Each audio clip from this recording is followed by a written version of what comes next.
So you all know when I first started this channel as a professional work and makeup artist, I was constantly buying products not only for my professional kit, but personally for me to constantly test out and try and use.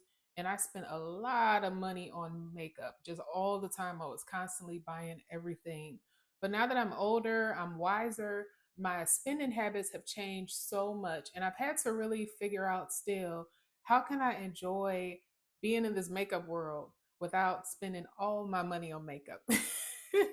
So for the Sephora sale, as you saw probably in um, my little sneak peek video that I uploaded, I did purchase. This was my purchase basically, and this is one of my favorite makeup products.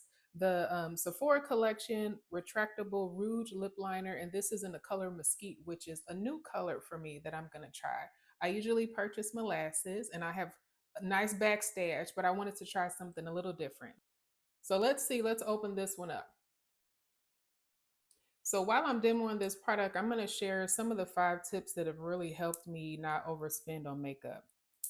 What I ended up doing is I have personally set a spending cap where, as a influencer on these apps, sometimes I do get free products, and that's starting to happen more and more for me. But for what I purchase personally, I try not to go over $50 per paycheck. I work a normal full time job. I'm a salaried employee, so when I get paid, I try to just stick to $50, because did I do that or did Sephora do that? My little tip is that's not comforting. Okay, I'm just gonna take it off. So I try my best not to go over $50. It makes me really make some decisions about what I really want and need, and that has been one tip that has really helped me. So my lip liner, I love these lip liners, but they're so creamy. Mine, I don't know if I did it or whatever, but the tip was a little kind of funny, but that's okay. Something else you might want to do for a sale number 2 is just making sure that you're sticking to basics. For my favorite brands, I know what my basics are, I know what my favorites are. So I always have a list of items that I either need or want. So when the sales come up, I can kind of restock on things that I know I actually am going to use, like lip liners, because I use them every day. Ooh, I like this. It's like a deep mauve, like a mauvey brown. It's so pretty. It's a nice switch up from molasses, which is like a deep chocolatey brown. But this is almost like a deep mauve. This is gonna look really pretty with lip gloss.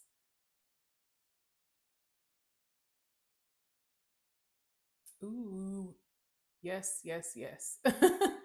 Very, very happy. One of these pencils usually lasts me 2 to 3 months. So I know I'm gonna get some good use out of it. Very, very pretty. Very, very pretty.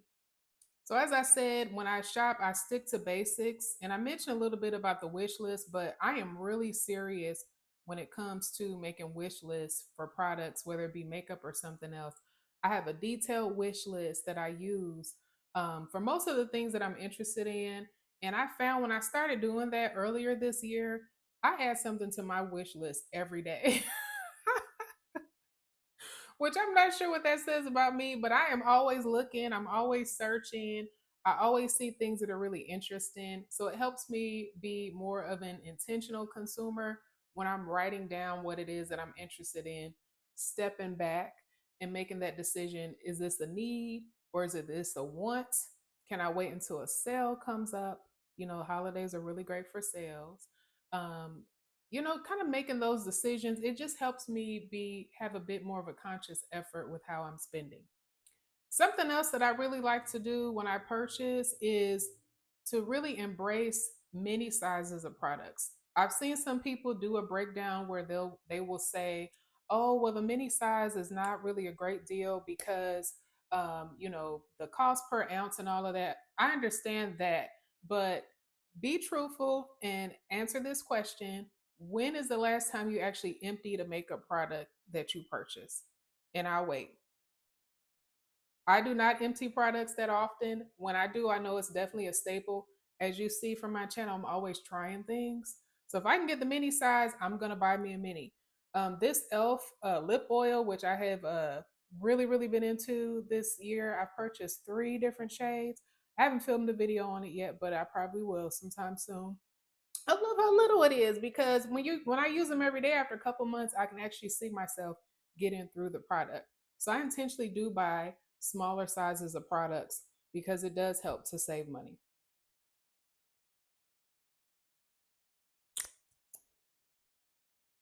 Ooh, this is a great combo, and it's a softer lip than when I use the molasses for a lip liner.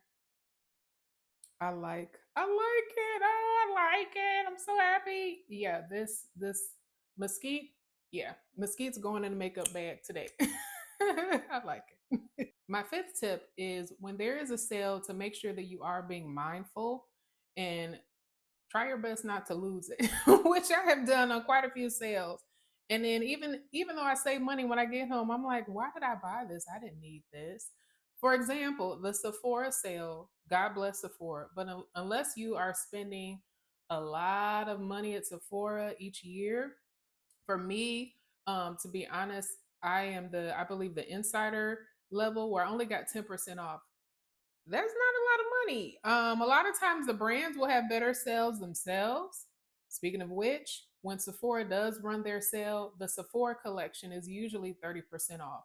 That was one of the things that started making me look at the Sephora selection collection. And there have been very few things that I have tried from the Sephora collection that I have not liked. One of them is one of their foundations that I did demo a few years back. I did not like it, but pretty much everything else I have tried, I have been very happy with.